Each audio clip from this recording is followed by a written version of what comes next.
motivos alheios à nossa vontade, não nos foi facultado há 2 semanas o acesso aos estúdios que nos permitisse a gravação de um novo programa. Por esse motivo, o programa que antecedeu este foi apenas uma repetição do programa anterior. Não queremos que isto venha a acontecer com frequência e do facto do qual, como dissemos, somos estranhos, pedimos desculpa. Como notícias recentes, foi com uma certa surpresa, embora não totalmente inesperada, que o atual Primeiro-Ministro Pierre Trudeau decidiu finalmente a anunciar o seu afastamento do cargo. A convenção do Partido Liberal, que se realizará em data próxima a anunciar, designará o seu sucessor. Esta situação, aliada à proximidade de futuras eleições, não deixará de criar uma certa instabilidade política que, com certeza, evitará a tomada de medidas decisivas no campo económico. É precisamente nesse campo que o Canadá continua a enfrentar as suas maiores dificuldades. As taxas de desemprego continuam a níveis elevados e as pressões recentes sobre o dólar não contribuem para a solução do problema.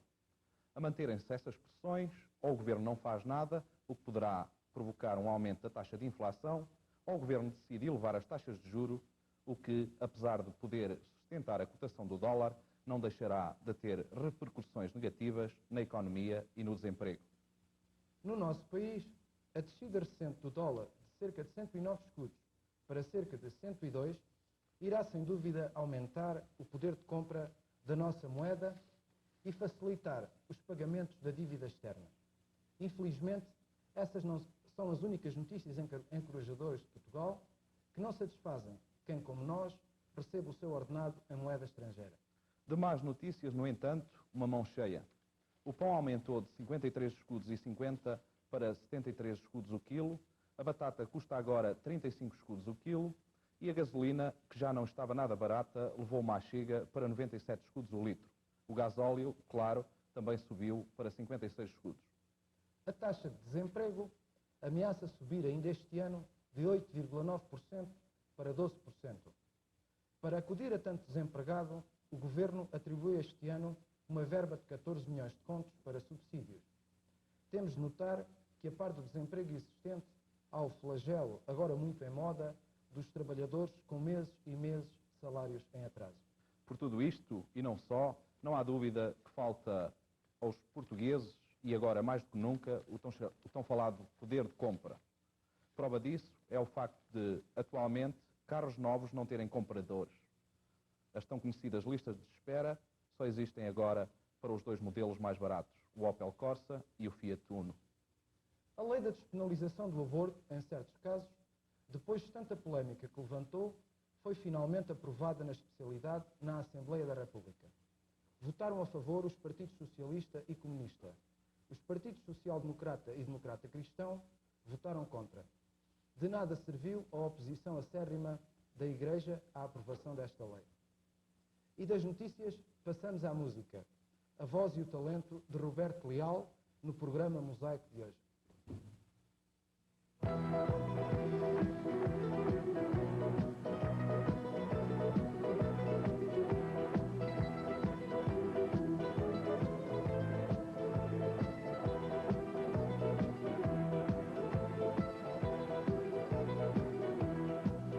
Certo homem deixa a sua terra um dia e pensa que bela vida, e parte em busca de um som de alegria, e pensa que bela vida, a euforia de partir para um mundo novo.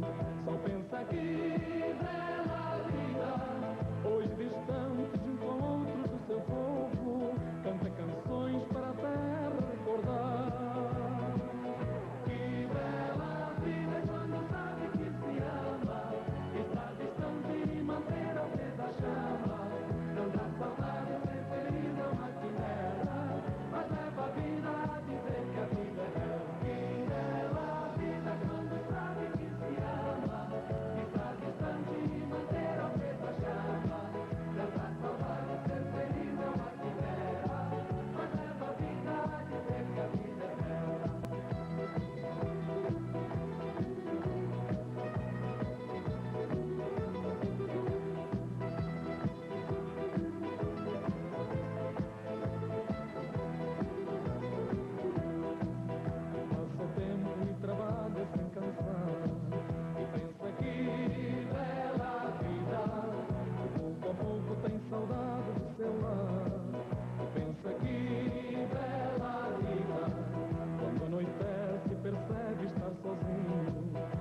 O nosso comentário de hoje tem por título Da lógica da batata às virtudes da coerência ou de como por vezes é possível escrever direito por linhas tortas. O título é longo e complexo, mas o assunto que abordamos nada tem de confuso. Para simplificação, não há como usarmos a analogia e por aí começaremos. Suponhamos que num dos jogos do Campeonato Nacional de Futebol, o Futebol Clube do Porto vence o Benfica. Nada de surpreendente. Isso já tem acontecido e é natural que volte a verificar-se. Suponhamos também que, desgostosos com a derrota do seu clube, os adeptos do Benfica decidem cancelar as suas cotas e tornar-se sócios do Futebol Clube do Porto. Suponhamos em seguida que o Futebol Clube do Porto enfrenta o Sporting Clube de Portugal na jornada imediata e, por falta de sorte ou talento, é derrotado. Agora, ainda no campo das suposições, a massa associativa do Futebol Clube do Porto, constituída pelos sócios originais e pelos oriundos do Benfica, transfere-se para o Sporting Clube de Portugal. E assim sucessivamente. É claro que isto será mais estranho de acontecer e, ao verificar-se, não há dúvida que criaria problemas a qualquer dos clubes. Os clubes derrotados deixariam de poder contar com fundos e apoios dos seus sócios, que até então tinham como certos. Os clubes vencedores, embora se encontrassem numa posição diferente, pelo menos temporariamente, viveriam a incerteza do futuro. Será que os atuais sócios se transfeririam para o clube que os derrotasse? E ver-se-iam abraços com problemas de estruturas, como registar, enviar comunicados, fazer reuniões com tão elevado número de sócios. Uma situação destas será mais difícil de imaginar por tão despida de lógica. Não faz de modo algum sentido que os adeptos de um clube mudem de camisola sempre que o seu clube favorito sofra uma derrota. Mas se não faz sentido a nível dos clubes de futebol, parece não deixar de acontecer, embora com diferentes gradações, a nível das organizações comunitárias portuguesas desta cidade, muito especialmente a nível da Portuguese Society of Calgary. Se não, vejamos. As direções da Portuguese Society of Calgary são eleitas anualmente por uma maioria absoluta de sócios. As maiorias e as suas vontades mudam de ano para ano e com elas as direções eleitas. É raro que o mesmo grupo se mantenha à frente do clube por mais de um ano. Nada de estranho até agora. Este é o sistema que se entendeu apresentar menos inconvenientes e as mudanças constituem uma forma salutar de obter na direção do clube a riqueza de experiências e competências variadas e evitar a situação por vezes perniciosa do apego ao lugar. Mas, e há sempre um mas, algo mais se verifica. Geralmente, a mudança da gerência do clube traduz-se numa mudança da sua frequência. Isto é, direção nova, pessoas diferentes a frequentar o clube. Pessoas que eram assíduas na vigência da direção cessante desaparecem quase por completo e pessoas ausentes por vezes há mais de um ano voltam ao convívio do clube. Ainda por cima, as críticas insidiosas às atividades da direção que acaba vêm por vezes precisamente de pessoas que nunca frequentaram o clube durante o termo do seu mandato. Ora, isto é quanto a nós errado. Nem a mudança de direção implica uma mudança nos objetivos da Portuguese Society of Calgary, nem a Portuguese Society of Calgary se deve suportar e apoiar apenas pelas pessoas que estão na sua direção. O clube existe porque se entendeu constituir um ativo para a comunidade que aqui vive e não para servir apenas um reduzido número de pessoas. Se acredita que a Portuguese Society of Calgary constitui uma organização a manter, não se deve abandonar sempre que muda de direção. Se o grupo dirigente se não reger pelos princípios que se considerem os mais justos, existem meios ao dispor dos sócios para, se necessário, mudar ou alterar uma direção. É claro, para isso, há que acabar com a pouca vergonha dos abusos verbais e, por vezes, físicos, que ainda se verificam nas Assembleias Gerais, mas isso é outra história. De qualquer modo, eleições anuais não justificam de maneira alguma alterações na frequência das instalações do clube. Enquanto isso se verificar, nunca será possível ter uma organização com as estruturas que a comunidade portuguesa desta cidade já justificaria. Enquanto isso acontecer, nunca a comunidade portuguesa desta cidade poderá ter a projeção a que tem direito. Mas, com as instalações que temos, seria possível oferecer um mínimo de convívio a uma comunidade que já vai nos milhares de pessoas? Como albergar no clube os 4 ou 5 mil portugueses que aqui vivem? Só mantendo o sistema rotativo que se tem verificado, uma direção e um grupo por ano, isso é possível. É bem certo que, por vezes, a batata tem mais lógica do que a coerência tem de virtudes e não há dúvida também que é possível, por vezes, escrever direito por linhas tortas.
Notícias da comunidade.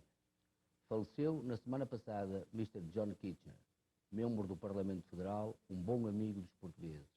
Ao seu funeral compareceram milhares de pessoas e estão presentes também alguns elementos da nossa comunidade.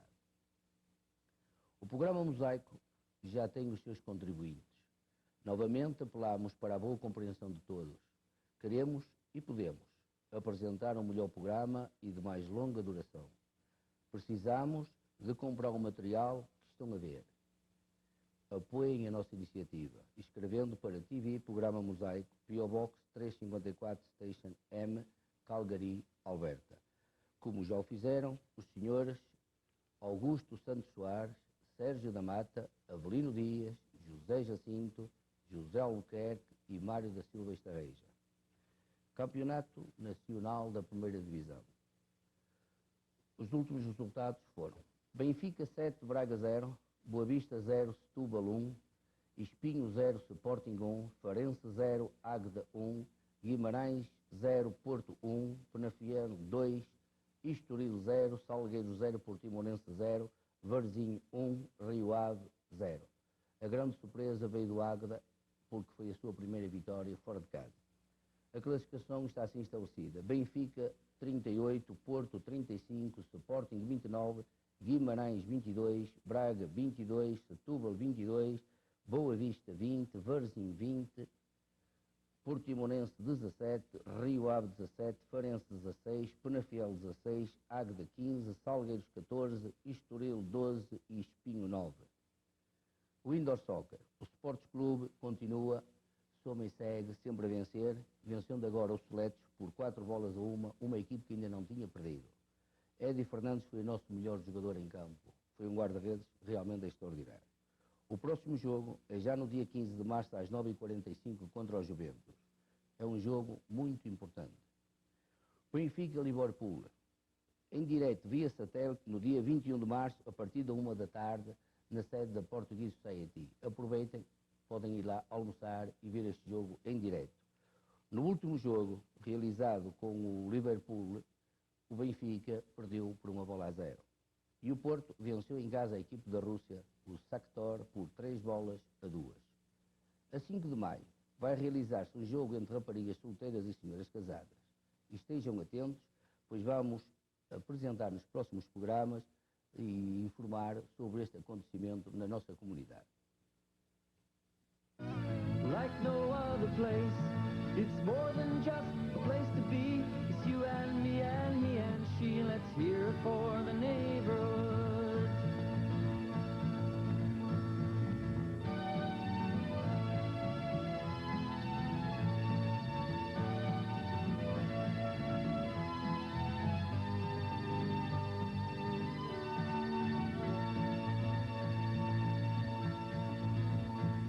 We're all the same but different, it's just the way we are.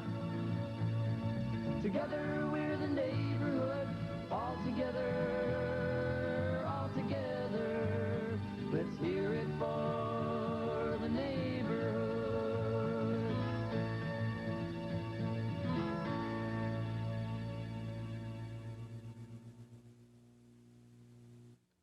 Na continuação do nosso programa sobre os Açores, vamos hoje falar sobre a terceira, a Ilha de Jesus Cristo.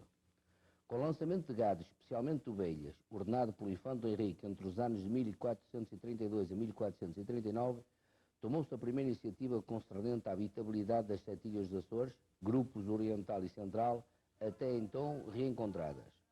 Para o povoamento da Ilha Terceira, o grande passo foi dado também pelo mesmo Infante em 1450, ao doar a respectiva capitania a Jácome de Burges.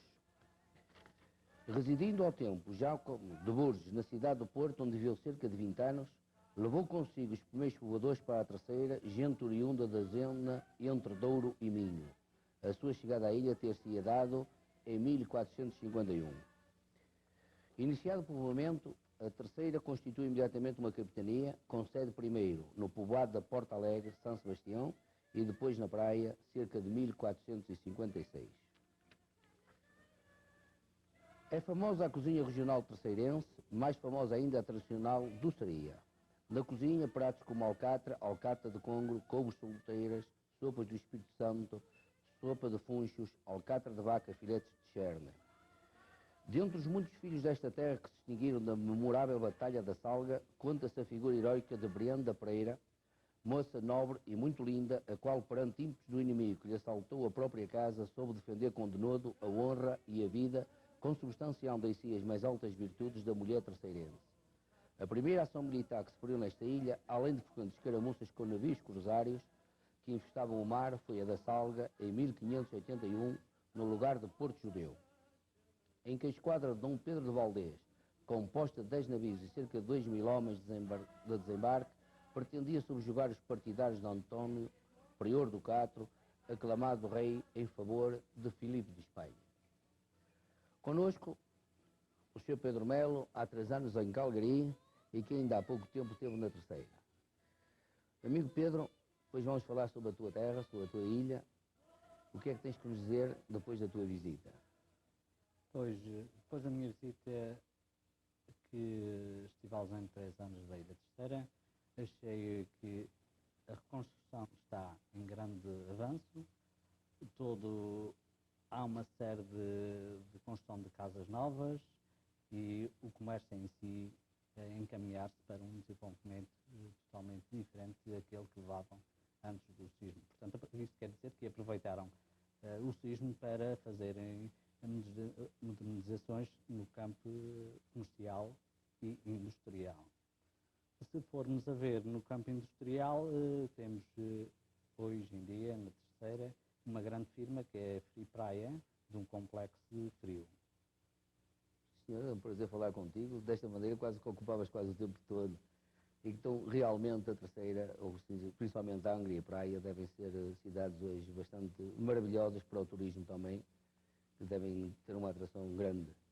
Sim, disse-me falar, eu ocupava o tempo todo, evidentemente, que falar da minha terra é muito prazer. Muito mais falar de uma terra e da cidade mais antiga dos Açores, que é a cidade de Angra, e que foi elevada à categoria de cidade em 21 de agosto de 1534, no banhado de Dom João III. Ui, que rica memória tem este Pedro.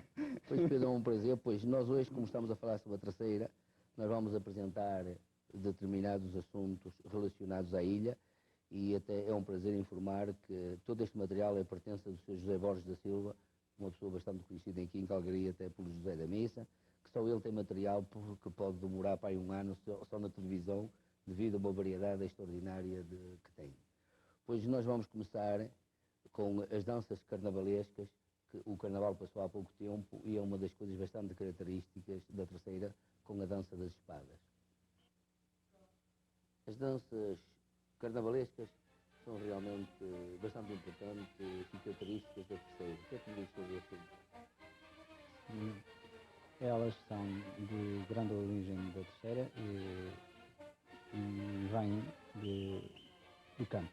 Portanto, isso anos atrás fazia-se nas cidades, portanto, agora isso desaparece e aparece só no campo. Nas comunidades no estrangeiro, aparece muito na Califórnia, América. Ora, e agora vamos passar, também a Terceira é célebre pelas suas touradas à corda, e eu acho que é a altura de apreciarmos um pouco sobre as touradas à corda na Ilha Terceira. Eu, uma vez, no Alto das Covas, assisti a uma largada de touros. É uma largada, não me lembro de ver cordas, nessa altura. Como é normal, em Angra é com corda ou é sem corda? Em Angra há com corda e sem corda. Aí também há com Como corda. você disse, assistiam a largada, pois eles vinham largados, vinham sem corda. Portanto, é de facto uma largada de touros, em que os touros correm na rua sem serem amarrados. Esta questão da corda é uma coisa muito antiga já nos Açores? Sim, acho que é mesmo, é desde que há as touradas, portanto, é que a tourada à corda. A tourada à corda. A tourada à corda. Isto há muitas touradas no ano. Sim, cada freguesia tem uma série de touradas, que não sei agora precisar Todas as freguesias. o número de touradas, mas sei que tem muitas. As touradas à corda têm sempre início na freguesia da Ribeirinha e começa no dia 1 de maio. E prolonga-se até quando? Prolonga-se até às últimas festas, que são as festas das Lajes. Ora, no dia 1 de junho, não é? Em junho ou junho, não sei bem, mas creio que é para junho, que é inaugurada a nova Praça de Touros de Angra. Sim, é em junho, mas não é no dia 1, é assim pelas festas da cidade de Angra neste Então, ano. São João. São João, Oh, exatamente. porque o São João coincide realmente Com as os grandes festas festejos, não é? de Angra. Portanto, acho que a festa dos touros na Terceira vai dar um grande passo, porque agora temos uma grande praça de touros. E grandes toureiros já passaram com certeza por ano. Sim, falamos de Simão da Veiga, como cavaleiro, Diamantino Viseu e outros. Manuel dos Santos também lá esteve. Manuel dos Santos, E quais são os touros? Há uns touros que são muito falados na Terceira. Sempre Virés, por exemplo, o Celeiro e o grande afamado Descoronado.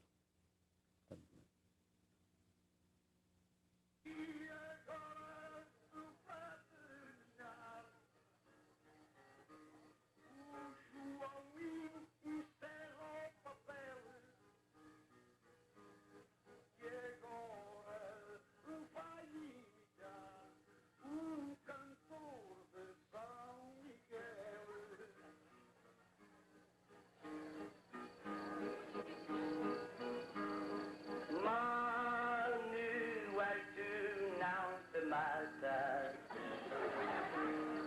Temo saluda te bomba. São Miguel para mulagatas e a terceira solteirada. Acabaram de ouvir parte de uma cantoria interpretada por Caneta e António Mota, a imitação dos velhos cantadores. Amigo Pedro, vamos terminar o programa agradecendo a sua presença e a colaboração do Sr. José da Silva. Eu é que tenho a agradecer ao programa Mosaico me ter convidado aqui para vir falar da minha terra, da Ilha Terceira, que é uma linda terra. Pois, minhas senhoras e meus senhores, voltaremos em repetição amanhã, às 7h da noite e terça-feira às 11h30 da manhã. O próximo programa será 2 a 15 dias no domingo, dia 24 de março. A Ilha do Pico será a vedeta.